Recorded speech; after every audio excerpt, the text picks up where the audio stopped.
on time and greeting those who are along the aisle, which we've learned that's something that people stake out for hours for a position where they can greet the president as he walks in the room. Savannah. And Casey Hunt is our Capitol Hill correspondent who's got the best seat in the House. Casey, we can not see you, but we can hear you. What are you seeing? Savannah, good evening. We are actually seeing right now that there are members of the Congressional Black Caucus who are remaining seated as the president walks into the House chamber. He is coming slowly up the aisle, which is a dramatic scene I'm sure that our viewers are able to look at, even though I can't see the same thing that they are seeing. But we were watching to see if there would be some sort of protest from Democrats in what really is such a divided era. A year ago, there were some Democrats who came into this speech hopeful. It was, of course, not a State of the Union. It was a joint address to Congress. But they hoped that he would talk about joint priorities and ways they might work together. And over the last year, they have been sorely disappointed. And it's very difficult to overstate the emotional anger that some members of this House of Representatives feel towards this president. And Nancy Pelosi, the House Minority Leader, had urged her members not to walk out of this speech, not to make it about them instead of about what the president was going to say tonight. And it appears that they have found something of a middle ground in this sign of some level of disrespect, Savannah. All right, Casey Hunt on the Hill for us. Thanks, Casey. We saw a picture a moment ago, some of the women members, Democratic members wearing black, noting the Me Too movement. You're going to see a lot of statements, some subtle, some not so subtle in this chamber tonight. Andrea Mitchell, your thoughts as we await the president? Well, this is a big moment, obviously, for the president, but it's noteworthy that the Democrats have been advised not to do anything that is rude. Remember that Joe Wilson moment when he shouted out, "You lie," at President Obama, which was so notable. We see there Supreme Court Justice Stephen Breyer, who has, among all the Supreme Court justices, attended most often these events. They don't have to attend. It's a matter of personal preference. Ruth Bader Ginsburg is up in Rhode Island at an appearance tonight, so she's not here. But he always makes sure that he is here. As we see the president approaching the podium, this is a big question. He's got foreign policy challenges and a domestic policy to sell, the tax cuts and the economy. Yeah, 4 members of the Supreme Court attending tonight. Tom, as we await the president to take the podium, he will have a short amount of time on this laundry list in a year of midterm elections. I've been watching him since he was 34 years old, and at the end of every day, he considered himself one of the great salesmen in the world. The fact that he sells sizzle more often than he does substance doesn't get in his way. He has utter confidence in what he's saying. That's how he got to be the president. Even the ups and downs during all of this, he's not lost faith in himself. There's never any self-doubt. The speech tonight is expected to be different than what we've been hearing from him. We'll see how he carries out that speech in the days to come. That's the important part of it. And relishing the applause there, and a lot of, as we said, invited guests here, each telling a story of their own. First Lady Melania Trump has a number of guests who will be referred to as we await the president's remarks. I think it could be a rowdy gallery. There's a lot of invited guests, and the gallery is, I know, where everybody's talked about Nancy Pelosi warning House Democrats not to do anything. But the gallery, they don't listen to leadership. They're not members of Congress. They're there as political activists. Wouldn't be surprising. It's an activist audience. And some have boycotts. You already can tell there is a. It feels like it's a loud. We just saw Nancy Pelosi also quieting her troops. She was marshaling them next to Steny Hoyer. And let's not forget, as we see Attorney General Sessions, this is a president who's under criminal investigation right now for obstruction of justice with regard to the Russia investigation. So a lot going on in the backdrop. Congress, I have the high privilege and the distinct honor of presenting to you the President of the United States.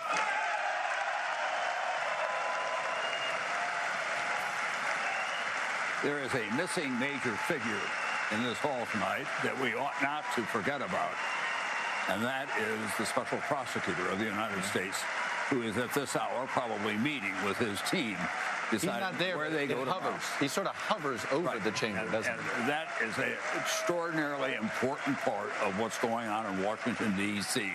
And despite all of the grandeur of this setting and the television photos and the members of the Supreme Court, members of the cabinet, out there is a highly regarded investigator who is looking into Mr. whether or not he Speaker. broke the law. Mr. Vice President, members of Congress, the First Lady of the United States, and my fellow Americans. Less than 1 year has passed since I first stood at this podium in this majestic chamber to speak on behalf of the American people and to address their concerns, their hopes, and their dreams. That night, our new administration had already taken very swift action. A new tide of optimism was already sweeping across our land. Each day since, we have gone forward with a clear vision and a righteous mission to make America great again for all Americans.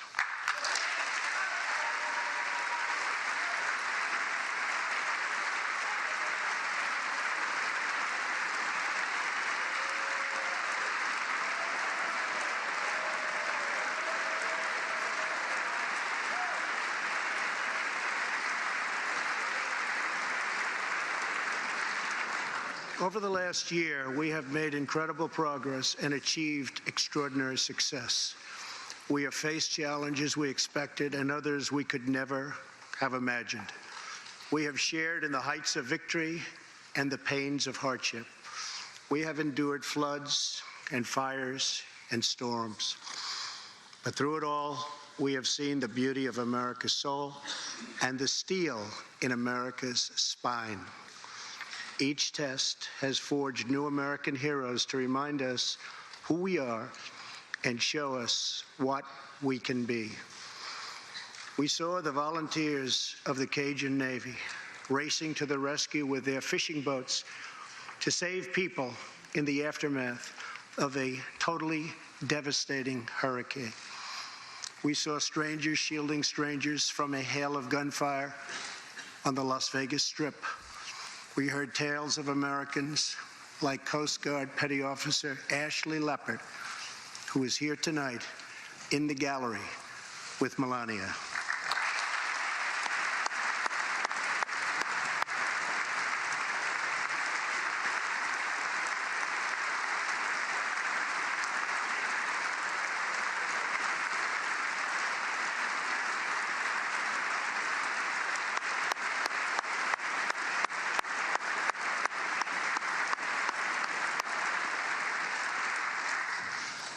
Ashley was aboard one of the first helicopters on the scene in Houston during the Hurricane Harvey. Through 18 hours of wind and rain, Ashley braved live power lines and deep water to help save more than 40 lives. Ashley, we all thank you. Thank you very much.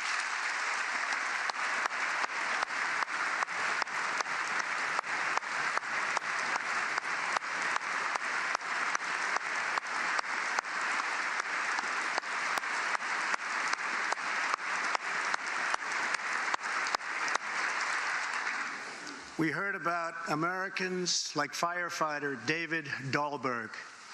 He's here with us also.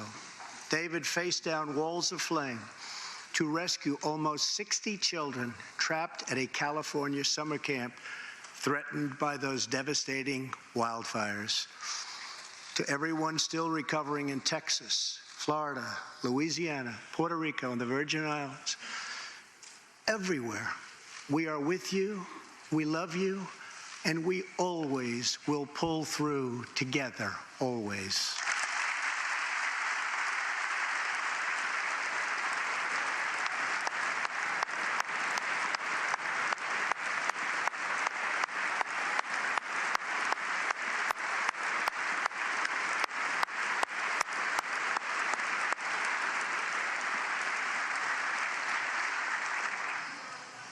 Thank you to David and the brave people of California. Thank you very much, David.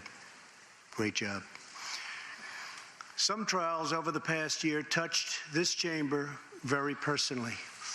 With us tonight is one of the toughest people ever to serve in this House, a guy who took a bullet, almost died, and was back to work 3.5 months later, the legend From Louisiana, Congressman Steve Scalise.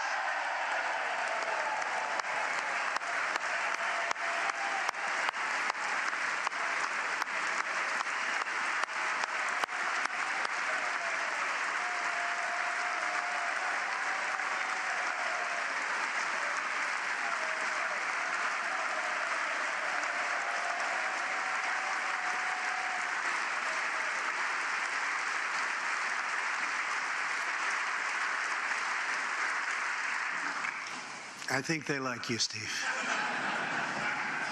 We're incredibly grateful for the heroic efforts of the Capitol Police officers, the Alexandria Police, and the doctors, nurses, and paramedics who saved his life and the lives of many others, some in this room.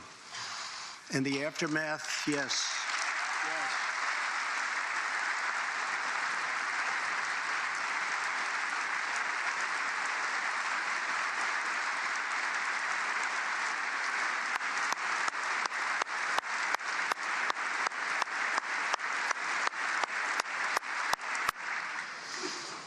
In the aftermath of that terrible shooting, we came together, not as Republicans or Democrats, but as representatives of the people. But it is not enough to come together only in times of tragedy. Tonight, I call upon all of us to set aside our differences, to seek out common ground, and to summon the unity we need to deliver for the people. This is really the key. These are the people we were elected to serve.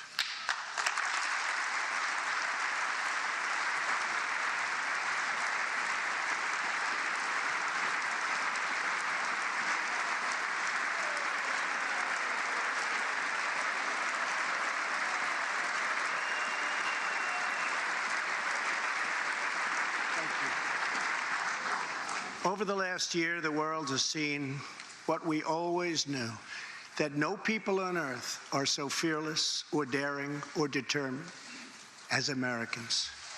If there is a mountain, we climb it. If there's a frontier, we cross it. If there's a challenge, we tame it. If there's an opportunity, we seize it. So let's begin tonight by recognizing that the state of our union is strong because our people are strong.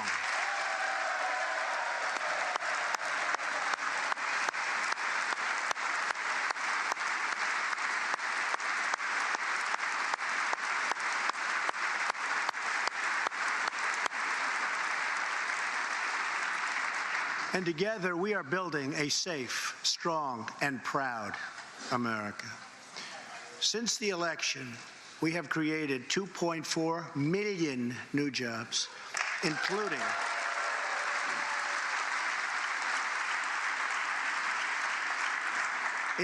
200,000 new jobs in manufacturing alone. Tremendous number. After years and years of wage stagnation, we are finally seeing rising wages.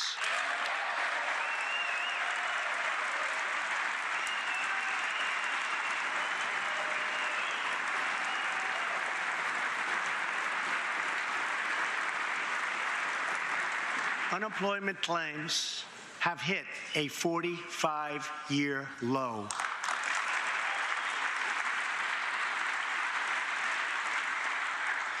And something I'm very proud of, African American unemployment stands at the lowest rate ever recorded.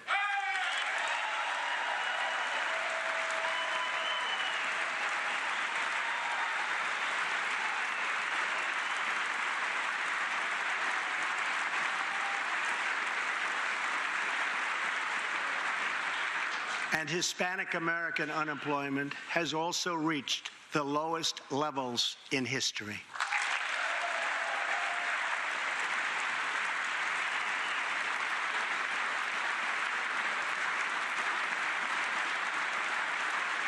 Small business confidence is at an all-time high.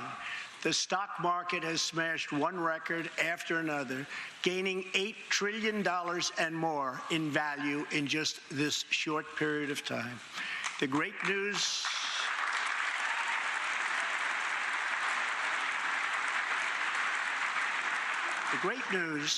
for Americans, 401k, retirement pension, and college savings accounts have gone through the roof. And just as I promised the American people from this podium 11 months ago, we enacted the biggest tax cuts and reforms in American history.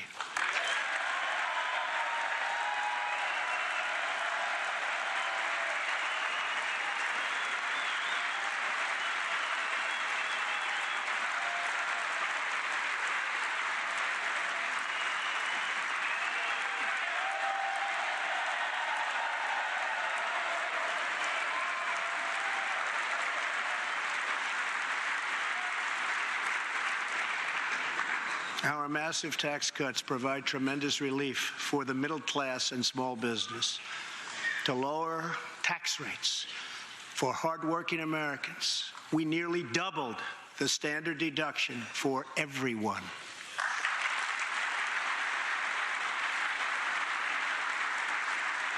Now, the first $24,000 earned by a married couple is completely tax-free.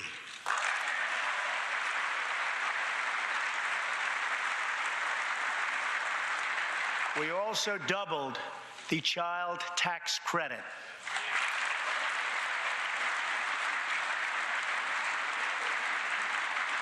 A typical family of four making $75,000 will see their tax bill reduced by $2,000, slashing their tax bill in half.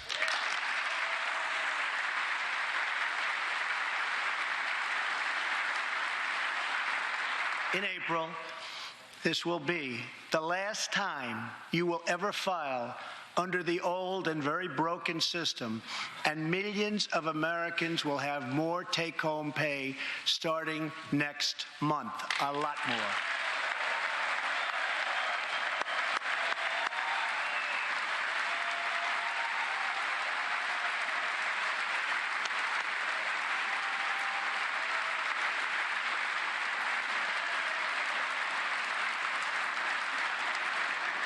We eliminated an especially cruel tax that fell mostly on Americans making less than $50,000 a year, forcing them to pay tremendous penalties simply because they couldn't afford government-ordered health plans. We repealed the core of the disastrous Obamacare.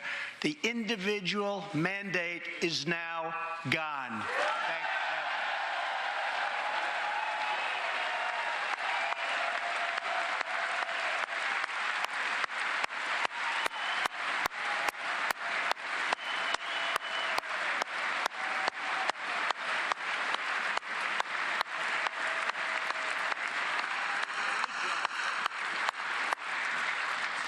We slashed the business tax rate from 35% all the way down to 21%, so American companies can compete and win against anyone else anywhere in the world.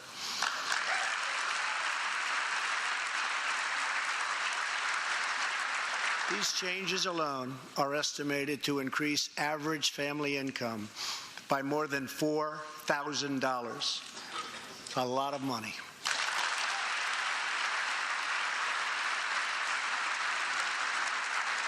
Small businesses have also received a massive tax cut and can now deduct 20% of their business income.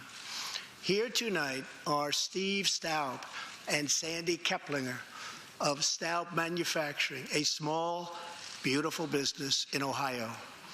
They've just finished the best year in their 20-year history.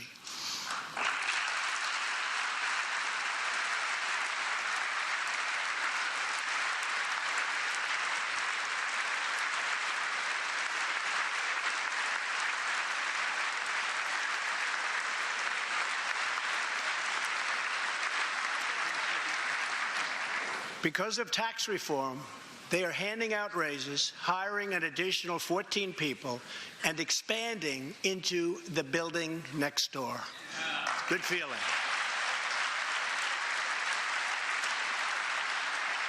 One of Staub's employees, Corey Adams, is also with us tonight. Corey is an all-American worker. He supported himself through high school, lost his job during the 2008 recession, and was later hired by Staub, where he trained to become a welder. Like many hardworking Americans, Corey plans to invest his tax cut raise into his new home and his 2 daughters' education. Corey, please stand.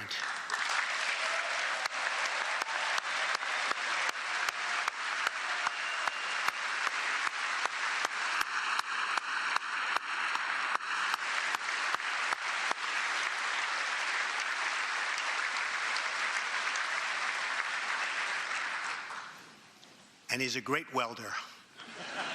I was told that by the man that owns that company that's doing so well. So congratulations, Corey. Since we passed tax cuts, roughly 3 million workers have already gotten tax cut bonuses, many of them thousands and thousands of dollars per worker, and it's getting more every month, every week. Apple has just announced it plans to invest a total of $350 billion in America and hire another 20,000 workers.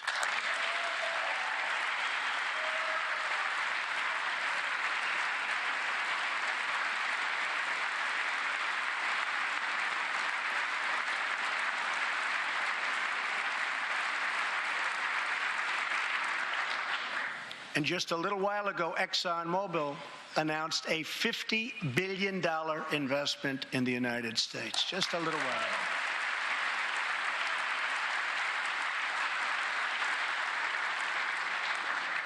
This, in fact, is our new American moment. There has never been a better time to start living the American dream. So to every citizen watching at home tonight, no matter where you've been or where you've come from, this is your time. If you work hard, if you believe in yourself, if you believe in America, then you can dream anything. You can be anything. And together, we can achieve absolutely anything.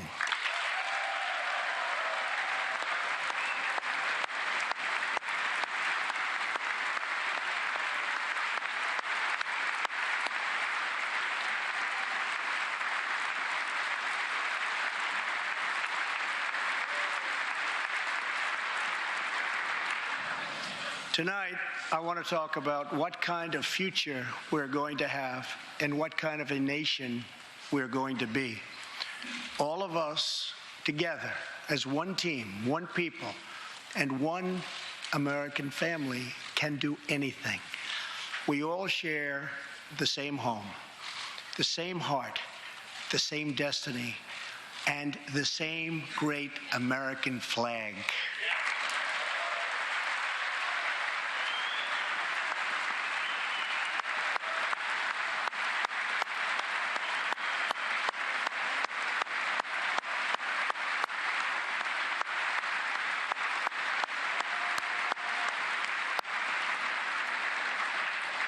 Together, we are rediscovering the American way. In America, we know that faith and family, not government and bureaucracy, are the center of American life. The motto is, "In God we trust."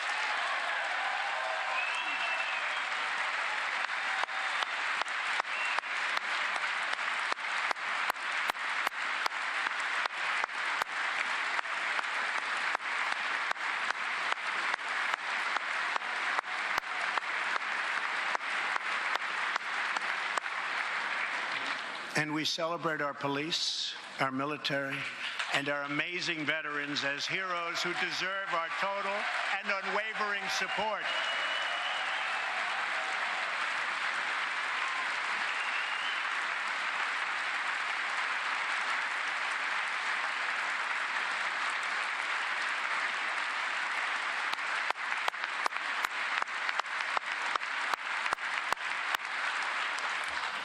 Here tonight is Preston Sharp, a 12-year-old boy from Redding, California, who noticed that veterans' graves were not marked with flags on Veterans Day. He decided all by himself to change that and started a movement that has now placed 40,000 flags at the graves of our great heroes. Preston, a job well done.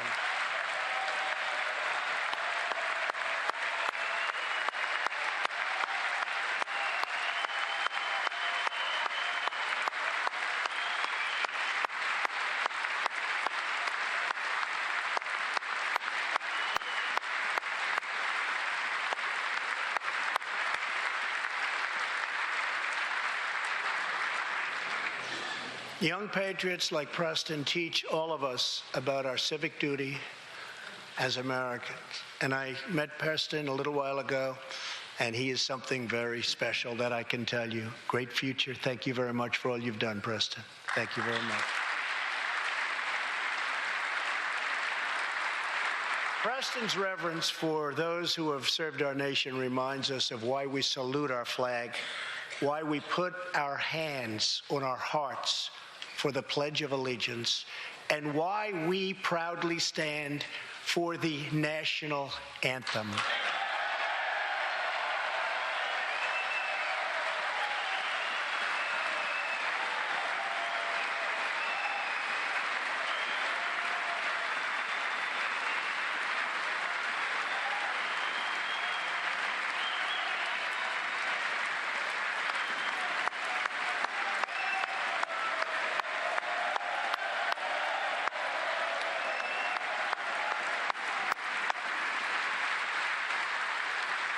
Americans love their country, and they deserve a government that shows them the same love and loyalty in return.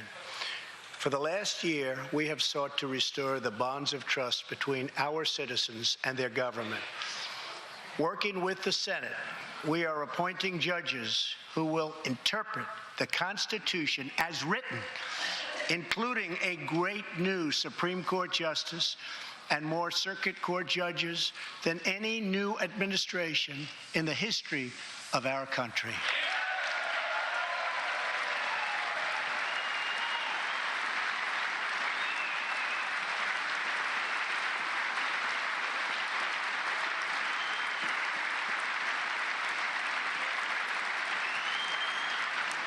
We are totally defending our Second Amendment and have taken historic actions to protect religious liberty.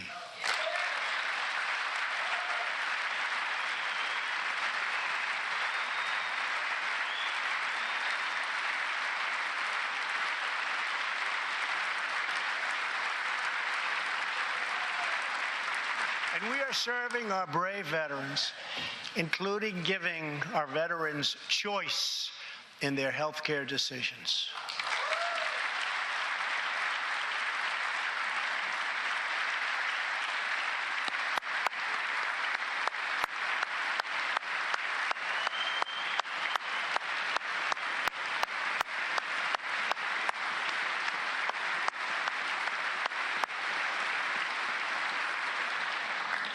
Last year, Congress also passed, and I signed, the landmark VA Accountability Act.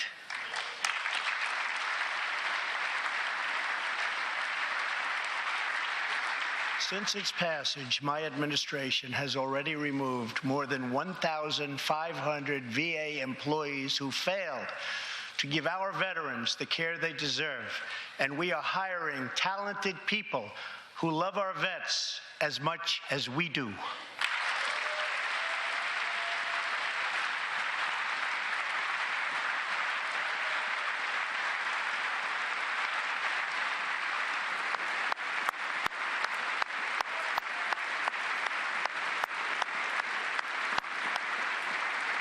And I will not stop until our veterans are properly taken care of, which has been my promise to them from the very beginning of this great journey.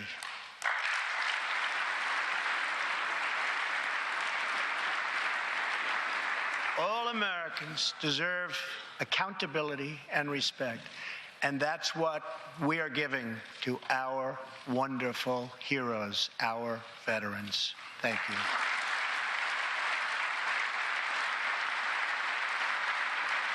So tonight I call on Congress to empower every cabinet secretary with the authority to reward good workers and to remove federal employees who undermine the public trust or fail the American people.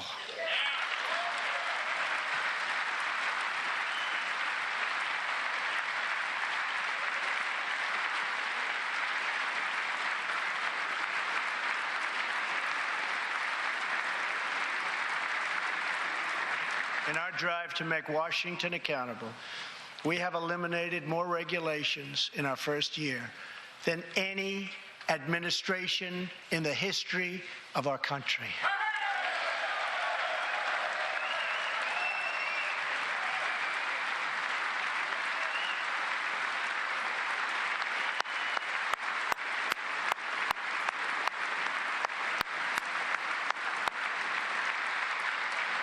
We have ended the war on American energy, and we have ended the war on beautiful, clean coal.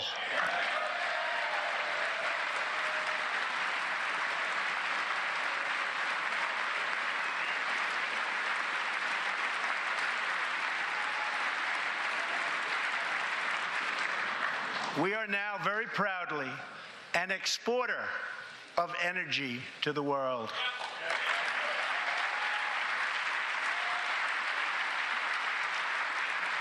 In Detroit, I halted government mandates that crippled America's great, beautiful auto workers so that we can get Motor City revving its engines again, and that's what's happening.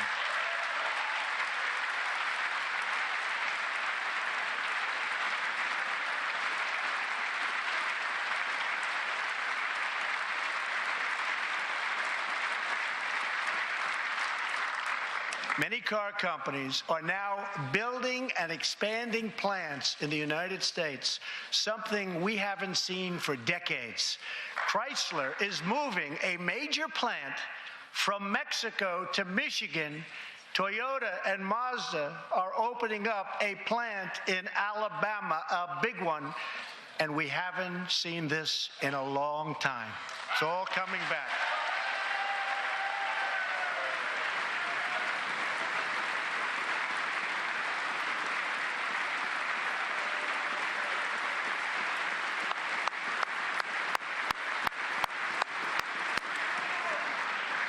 Very soon, auto plants and other plants will be opening up all over our country.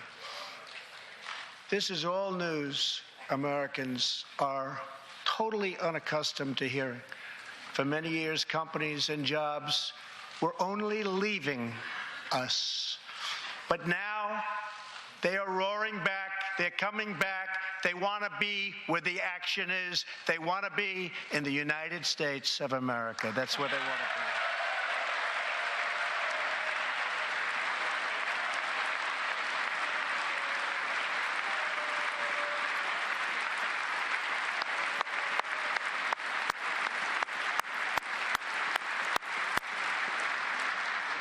Exciting progress is happening every single day.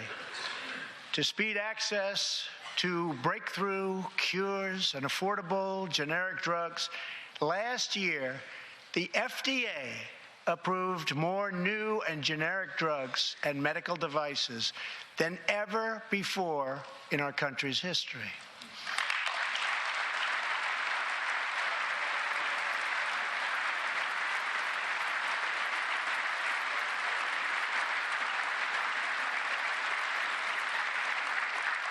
We also believe that patients with terminal conditions, terminal illness, should have access to experimental treatment immediately that could potentially save their lives.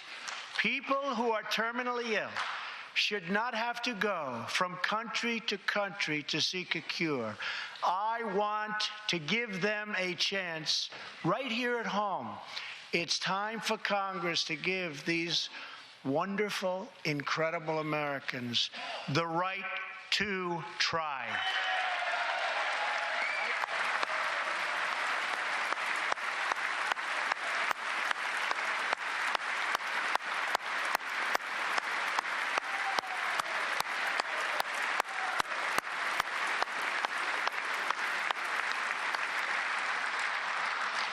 One of my greatest priorities is to reduce the price of prescription drugs.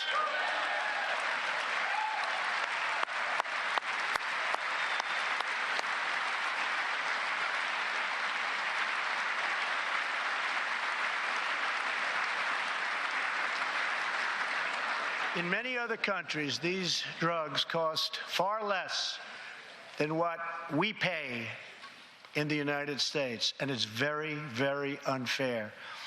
That is why I've directed my administration to make fixing the injustice of high drug prices one of my top priorities for the year.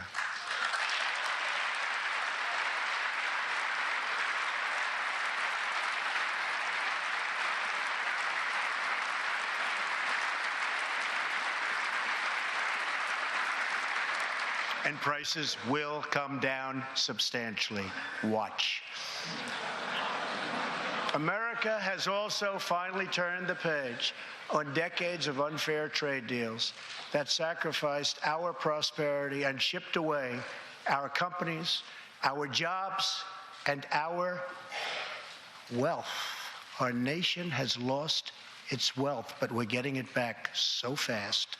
The era of economic surrender is totally over. From now on, we expect trading relationships to be fair and, very importantly, reciprocal.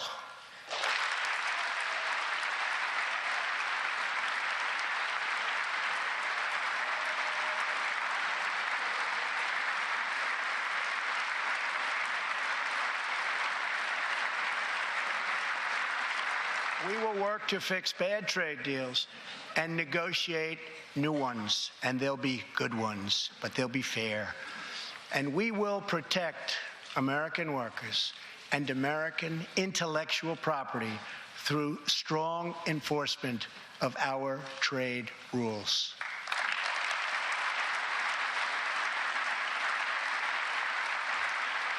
As we rebuild our industries, it is also time to rebuild our crumbling infrastructure.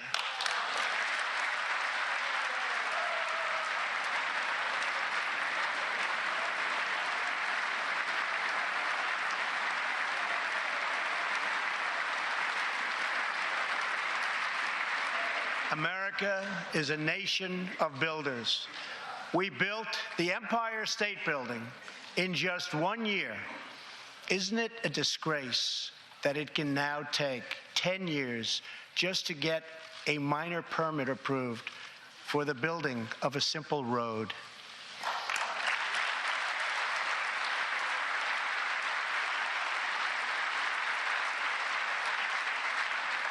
I am asking both parties to come together to give us safe, fast, reliable, and modern infrastructure that our economy needs and our people deserve.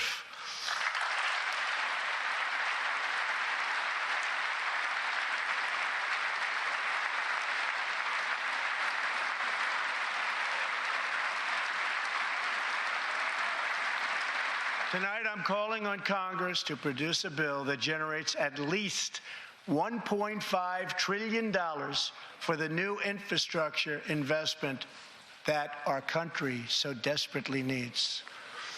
Every federal dollar should be leveraged by partnering with state and local governments and, where appropriate, tapping into private sector investment to permanently fix the infrastructure deficit, and we can do it.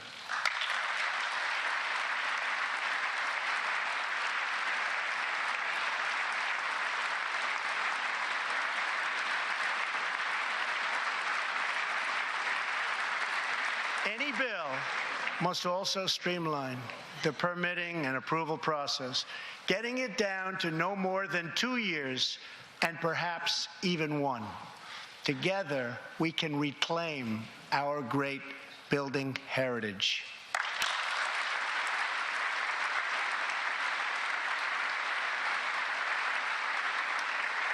We will build gleaming new roads, bridges, highways, railways, and waterways all across our land.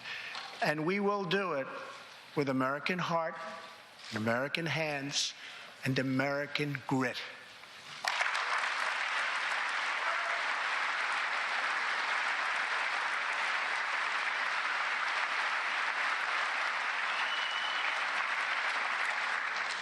We want every American to know the dignity of a hard day's work. We want every child to be safe in their home at night. And we want every citizen to be proud of this land that we all love so much. We can lift our citizens from welfare to work, from dependence to independence, and from poverty to prosperity. As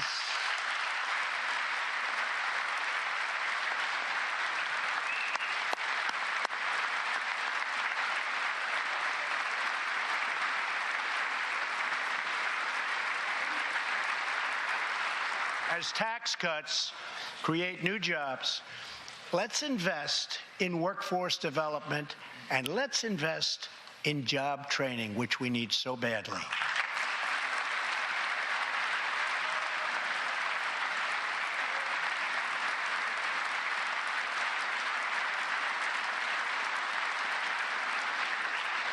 Let's open great vocational schools so our future workers can learn a craft and realize their full potential.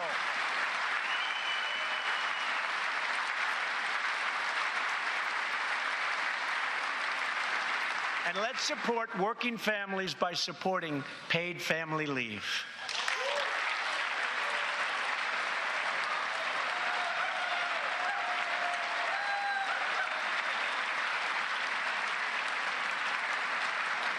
As America regains its strength, opportunity must be extended to all citizens.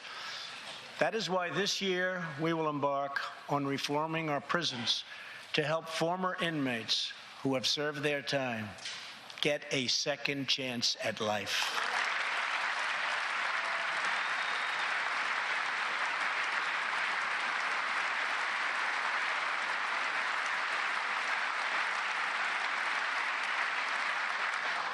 Struggling communities, especially immigrant communities, will also be helped by immigration policies that focus on the best interests of American workers and American families.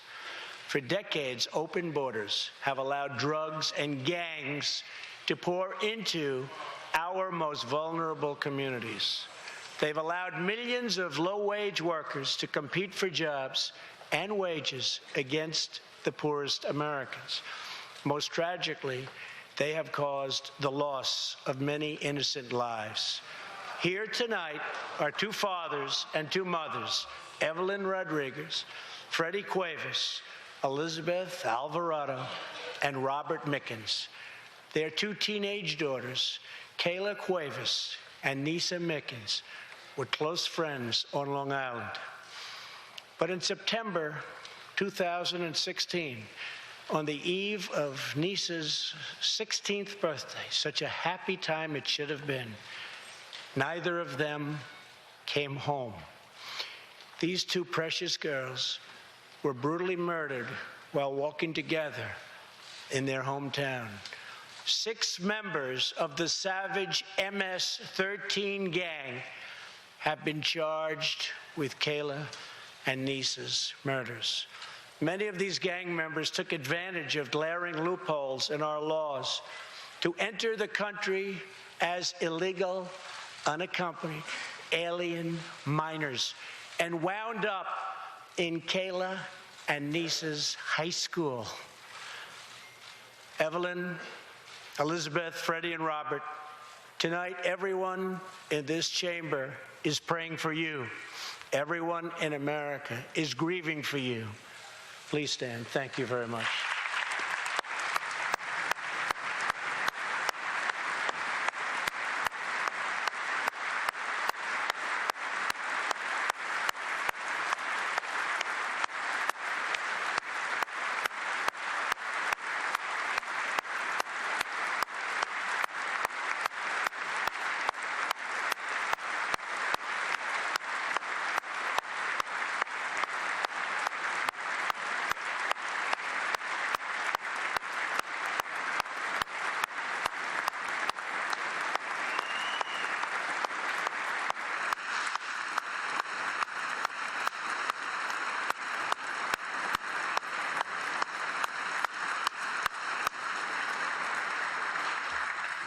I want you to know that 320 million hearts are right now breaking for you.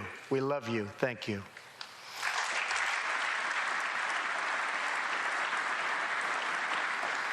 While we cannot imagine the depths of that kind of sorrow, we can make sure that other families never have to endure this kind of pain. Tonight, I am calling on Congress to finally close the deadly loopholes that have allowed MS-13 and other criminal gangs to break into our country. We have proposed new legislation that will fix our immigration laws and support our ICE and Border Patrol agents. These are great people. These are great, great people that work so hard in the midst of such danger, so that this can never happen again.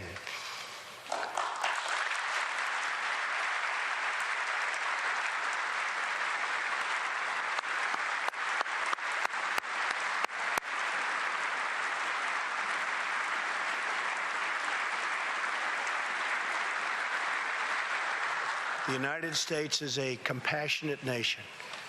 We are proud that we do more than any other country anywhere in the world to help the needy, the struggling, and the underprivileged all over the world. But as President of the United States, my highest loyalty, my greatest compassion, my constant concern is for America's children, America's struggling workers, and America's forgotten communities. I want our youth to grow up, to achieve great things. I want our poor to have their chance to rise. So tonight, I am extending an open hand to work with members of both parties, Democrats and Republicans, to protect our citizens of every background, color, religion, and creed.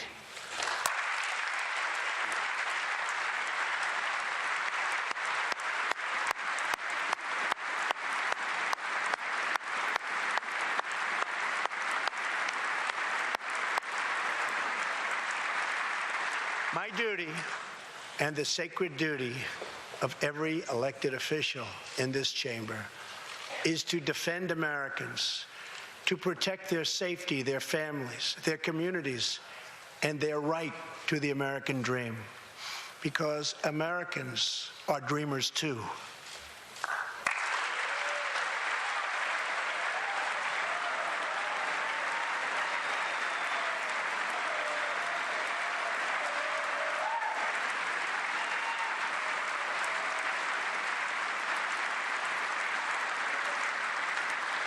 Here tonight is one leader in the effort to defend our country, Homeland Security Investigation Special Agent Celestino Martinez. He goes by DJ and CJ. He said, call me either one. So we'll call you CJ. Served 15 years in the Air Force before becoming an ICE agent and spending the last 15 years fighting gang violence and getting dangerous criminals off of our streets. Tough job. At one point, MS-13 leaders ordered CJ's murder, and they wanted it to happen quickly. But he did not cave to threats or to fear. Last May, he commanded an operation to track down gang members on Long Island. His team has arrested nearly 400, including more than 220 MS-13 gang members. And I have to tell you, what the Border Patrol and ICE have done, we have sent thousands and thousands and thousands of MS-13 horrible people out of this country or into our prisons. So I just want to congratulate you, CJ. You're a brave guy. Thank you very much.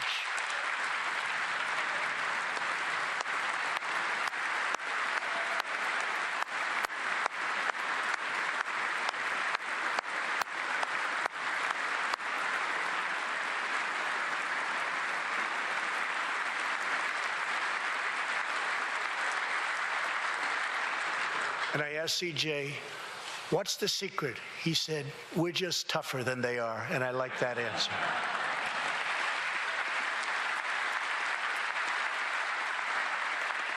Now let's get Congress to send you, and all of the people in this great chamber have to do it. We have no choice.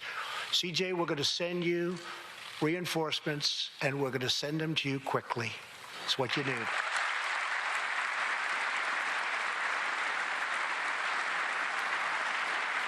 Over the next few weeks, the House and Senate will be voting on an immigration reform package. In recent months, my administration has met extensively with both Democrats and Republicans to craft a bipartisan approach to immigration reform. Based on these discussions, we presented Congress with a detailed proposal that should be supported by both parties as a fair compromise, one where nobody gets everything they want, but where our country gets the critical reforms it needs and must have.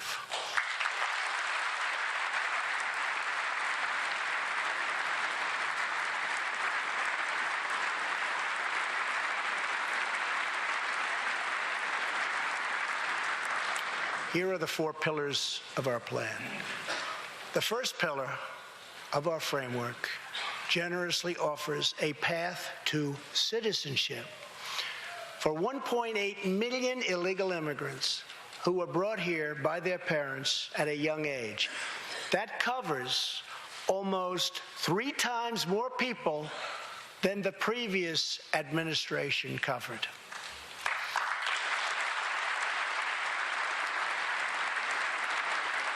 Under our plan, those who meet education and work requirements and show good moral character will be able to become full citizens of the United States over a 12-year period.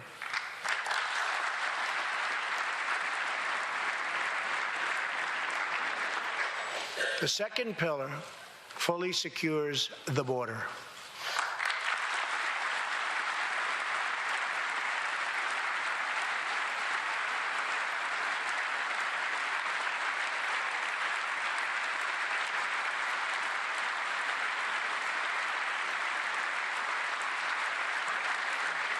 That means building a great wall on the southern border, and it means hiring more heroes like CJ to keep our communities safe.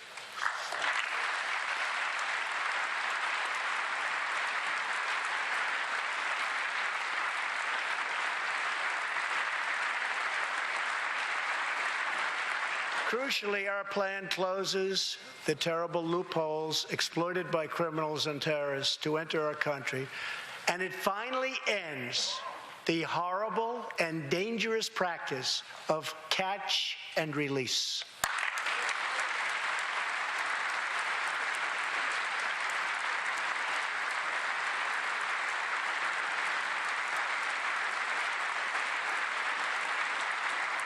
The third pillar ends the visa lottery, a program that randomly hands out green cards without any regard for skill, merit, or the safety of American people.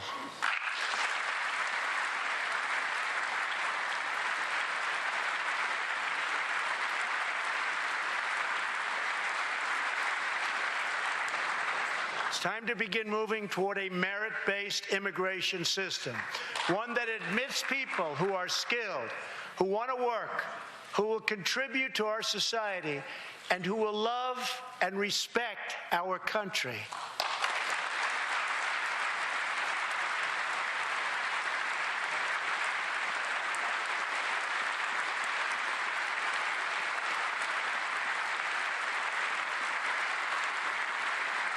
The fourth and final pillar protects the nuclear family by ending chain migration.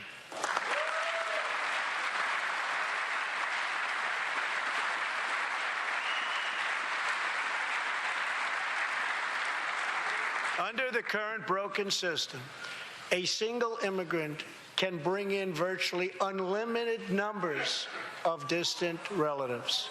Under our plan, we focus on the immediate family by limiting sponsorships to spouses and minor children.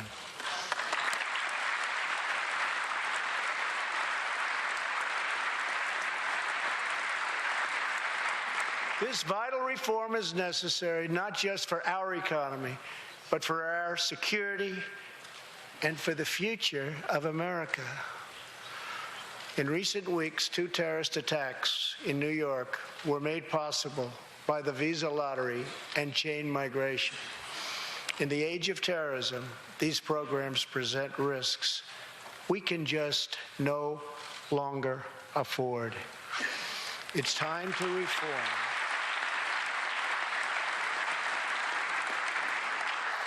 These outdated immigration rules and finally bring our immigration system into the 21st century.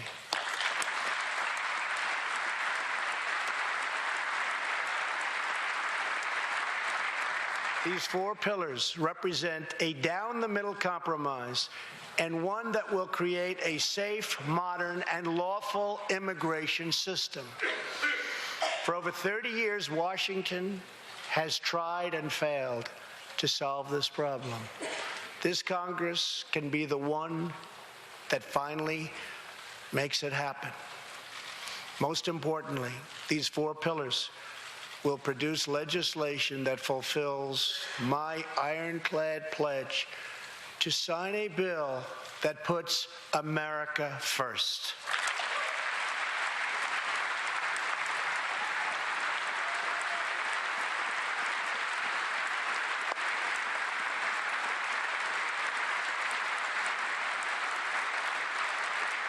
So let's come together, set politics aside, and finally get the job done.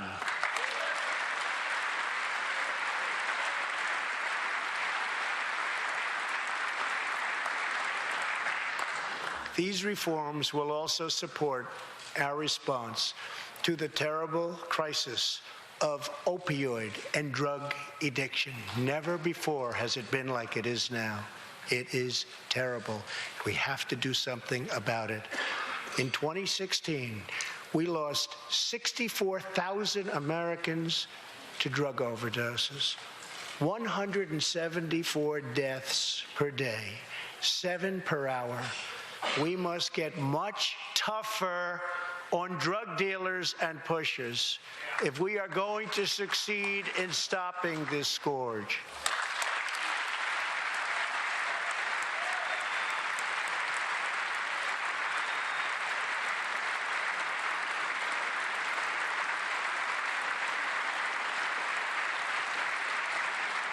My administration is committed to fighting the drug epidemic and helping get treatment for those in need, for those who have been so terribly hurt.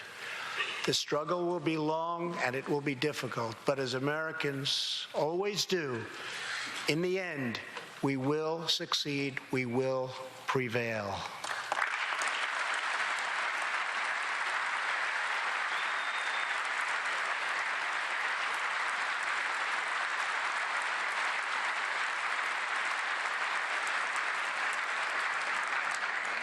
As we have seen tonight, the most difficult challenges bring out the best in America.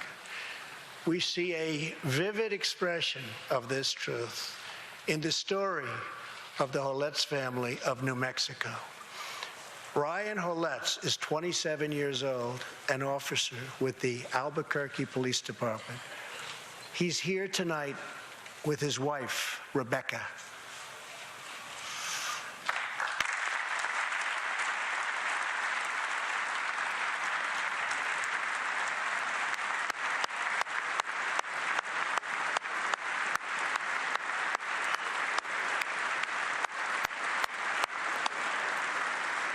Thank you, Ryan. Last year, Ryan was on duty when he saw a pregnant, homeless woman preparing to inject heroin. When Ryan told her she was going to harm her unborn child, she began to weep. She told him she didn't know where to turn, but badly wanted a safe home for her baby. In that moment, Ryan said he felt God speak to him. You will do it because you can. He heard those words. He took out a picture of his wife and their 4 kids. Then he went home to tell his wife, Rebecca. In an instant, she agreed to adopt. The Hollettes named their new daughter Hope. Ryan and Rebecca, you embody the goodness of our nation. Thank you.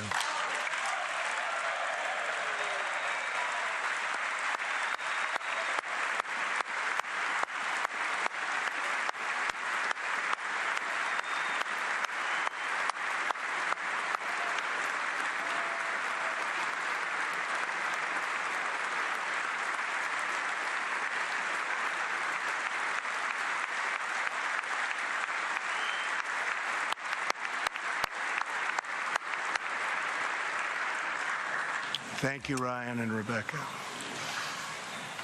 As we rebuild America's strength and confidence at home, we are also restoring our strength and standing abroad. Around the world, we face rogue regimes, terrorist groups, and rivals like China and Russia that challenge our interests, our economy, and our values.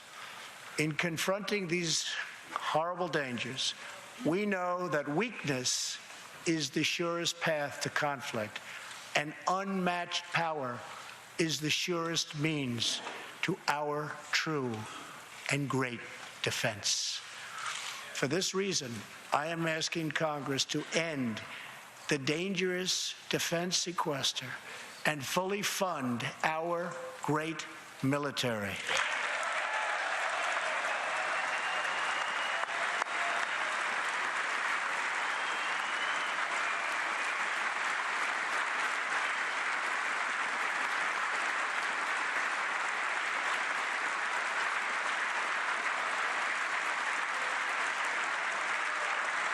As part of our defense, we must modernize and rebuild our nuclear arsenal, hopefully never having to use it, but making it so strong and so powerful that it will deter any acts of aggression by any other nation or anyone else.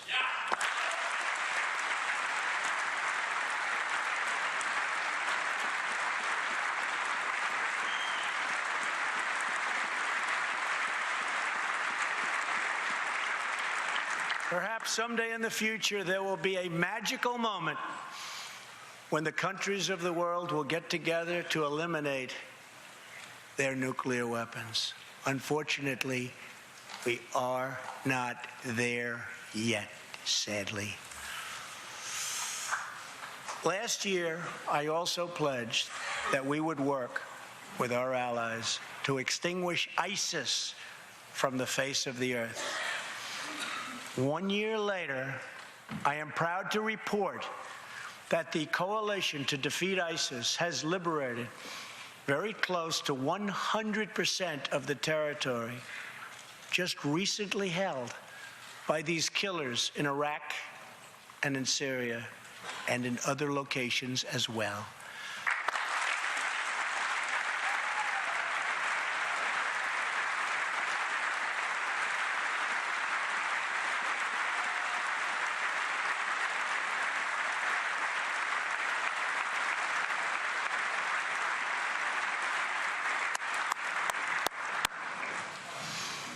But there is much more work to be done.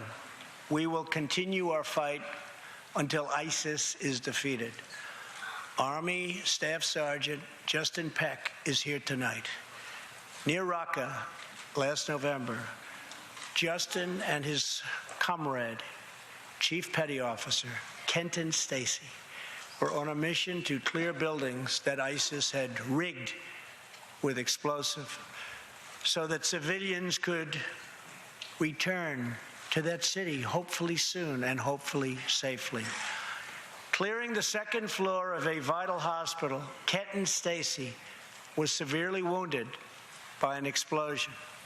Immediately, Justin bounded into the booby-trapped and unbelievably dangerous and unsafe building and found Kenton, but in very, very bad shape. He applied pressure to the wound and inserted a tube to reopen an airway. He then performed CPR for 20 straight minutes during the ground transport and maintained artificial respiration through 2.5 hours and through emergency surgery.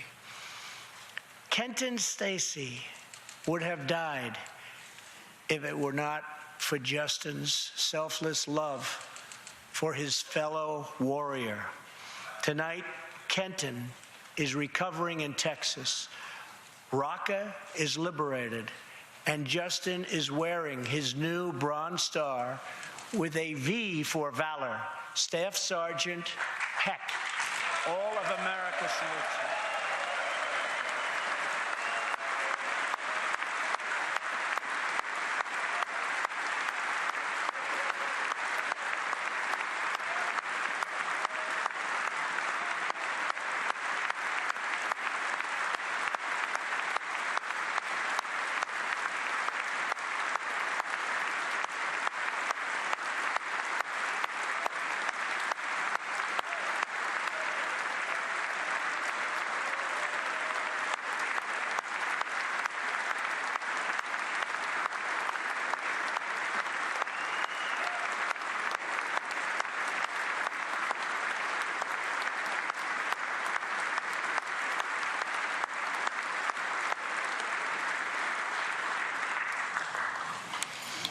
Terrorists who do things like place bombs in civilian hospitals are evil.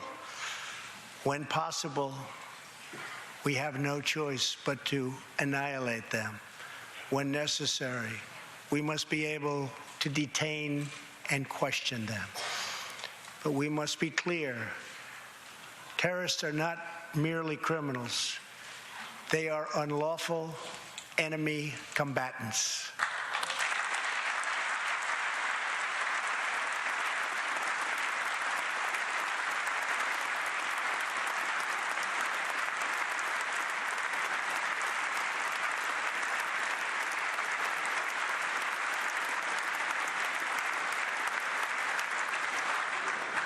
And when captured overseas, they should be treated like the terrorists they are.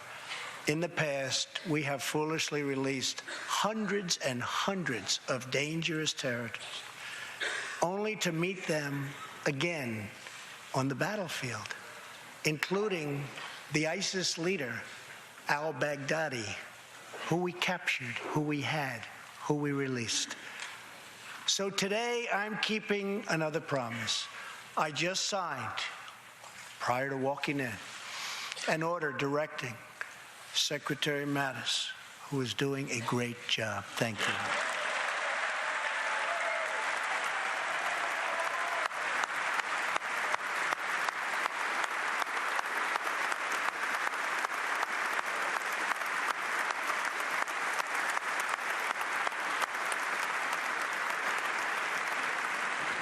To re-examine our military detention policy and to keep open the detention facilities in Guantanamo Bay.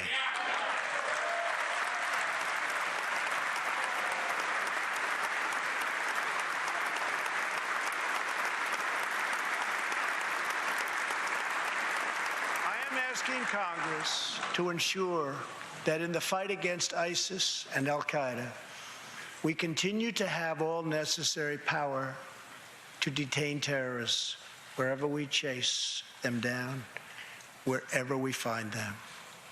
And in many cases, for them, it will now be Guantanamo Bay.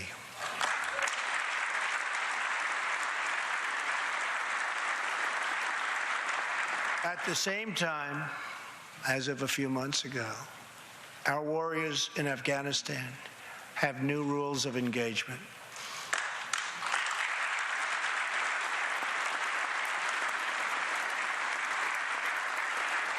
Along with their heroic Afghan partners, our military is no longer undermined by artificial timelines, and we no longer tell our enemies our plans.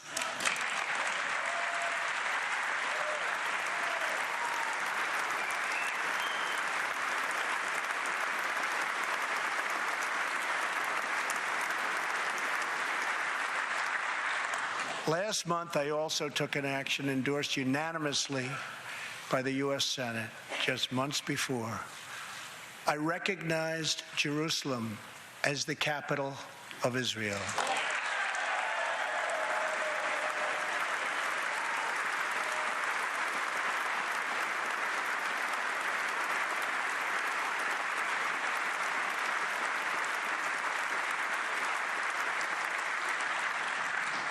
Shortly afterwards, dozens of countries voted in the United Nations General Assembly against America's sovereign right to make this decision. In 2016, American taxpayers generously sent those same countries more than $20 billion in aid. That is why tonight I am asking Congress to pass legislation to help ensure American foreign assistance dollars always serve American interests and only go to friends of America, not enemies of America.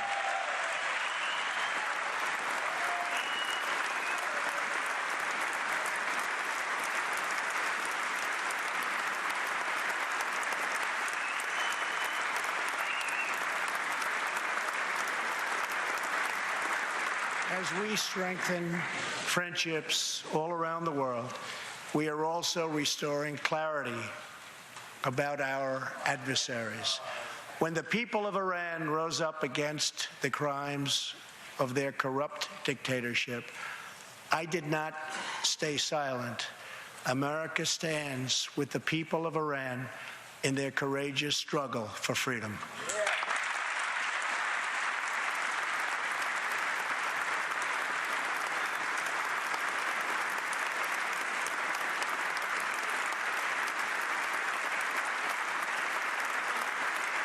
I am asking Congress to address the fundamental flaws in the terrible Iran nuclear deal.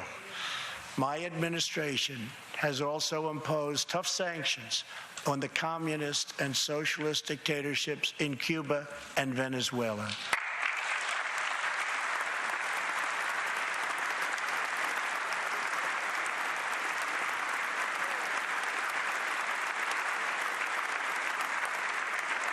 But no regime has oppressed its own citizens more totally or brutally than the cruel dictatorship in North Korea.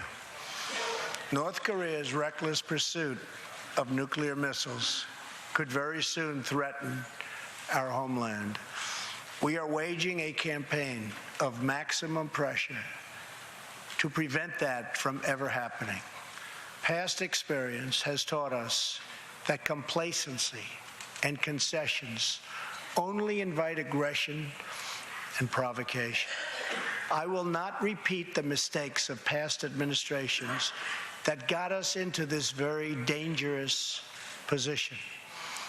We need only look at the depraved character of the North Korean regime to understand the nature of the nuclear threat it could pose to America and to our allies. Otto Warmbier was a hard-working student at the University of Virginia, and a great student he was. On his way to study abroad in Asia, Otto joined a tour to North Korea. At its conclusion, this wonderful young man was arrested and charged with crimes against the state. After a shameful trial, the dictatorship sentenced Otto to 15 years of hard labor before returning him to America last June, horribly injured and on the verge of death. He passed away just days after his return. Otto's wonderful parents, Fred and Cindy Warmbier, are here with us tonight, along with Otto's brother and sister, Austin and Greta. Please.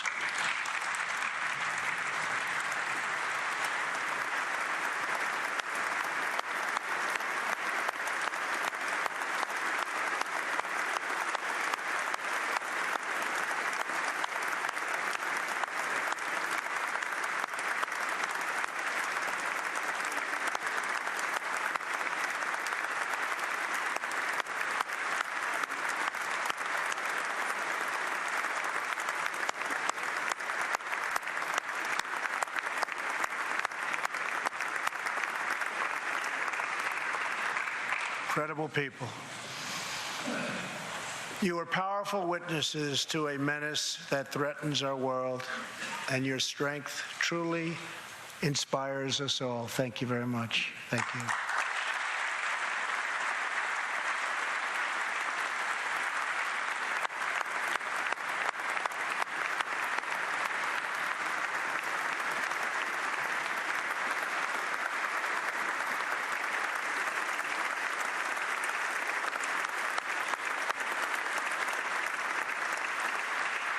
Tonight, we pledge to honor Otto's memory with total American resolve. Thank you. Finally,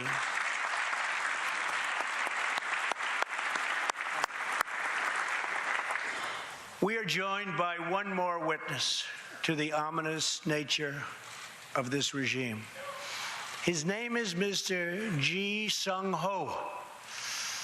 In 1996, Sung-ho was a starving boy in North Korea.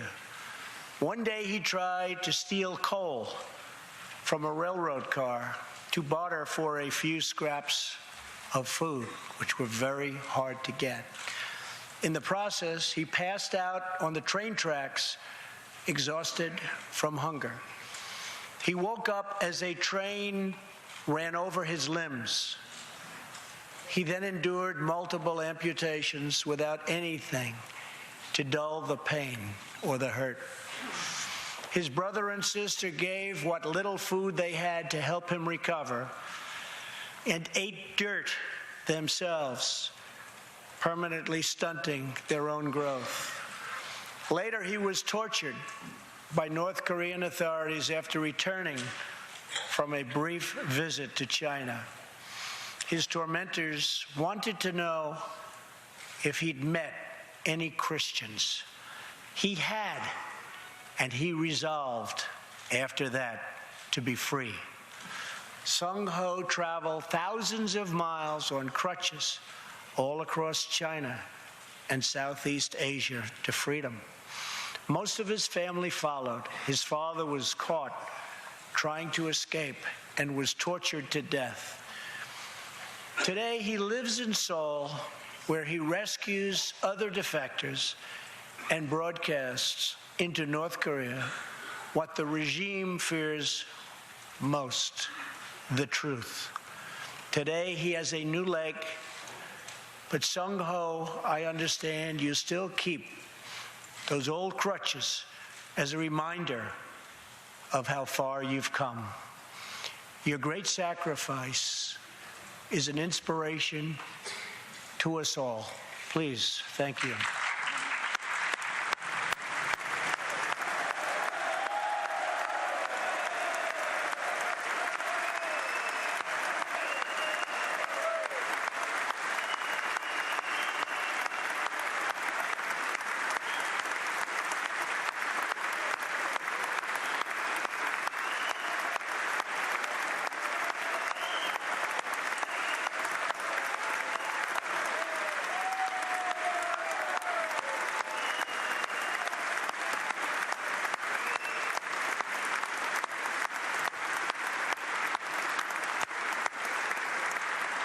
Sung Ho's story is a testament to the yearning of every human soul to live in freedom.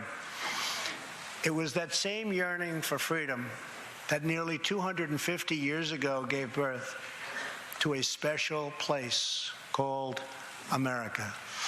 It was a small cluster of colonies caught between a great ocean and a vast wilderness. It was home to an incredible people with a revolutionary idea that they could rule themselves, that they could chart their own destiny, and that together they could light up the entire world. That is what our country has always been about. That is what Americans have always stood for, always strived for, and always done.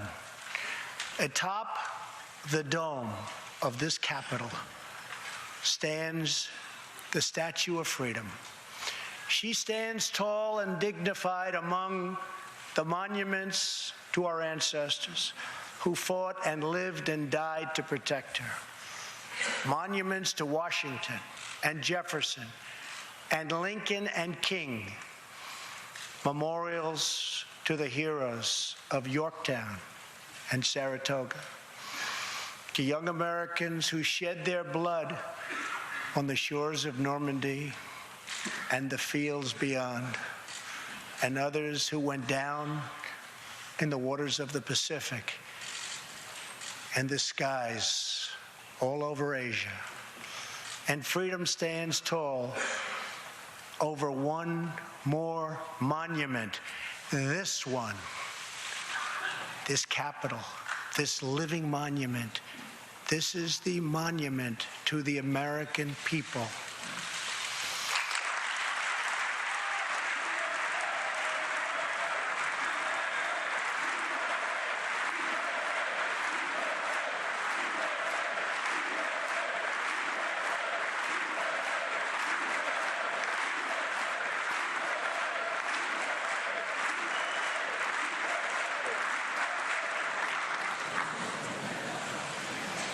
We're a people whose heroes live not only in the past, but all around us, defending hope, pride, and defending the American way.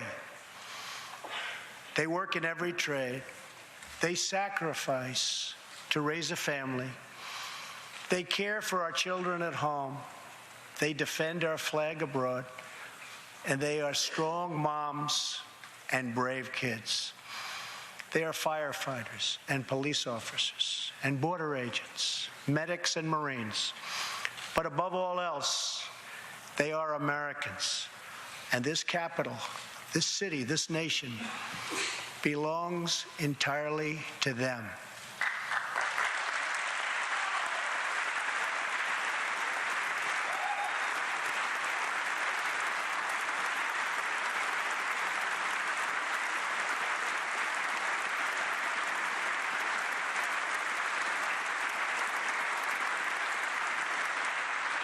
Our task is to respect them, to listen to them, to serve them, to protect them, and to always be worthy of them.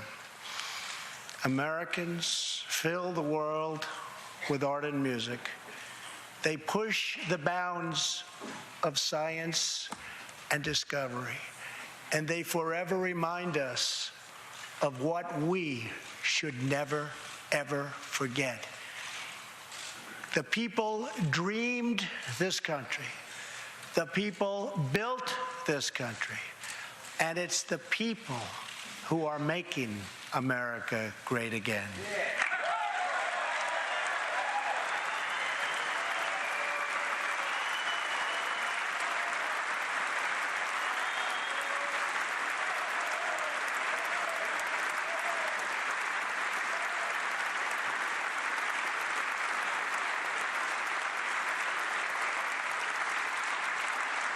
As long as we are proud of who we are and what we are fighting for, there is nothing we cannot achieve. As long as we have confidence in our values, faith in our citizens, and trust in our God, we will never fail. Our families will thrive. Our people will prosper. And our nation will forever be safe and strong and proud and mighty and free. Thank you, and God bless America. Good night.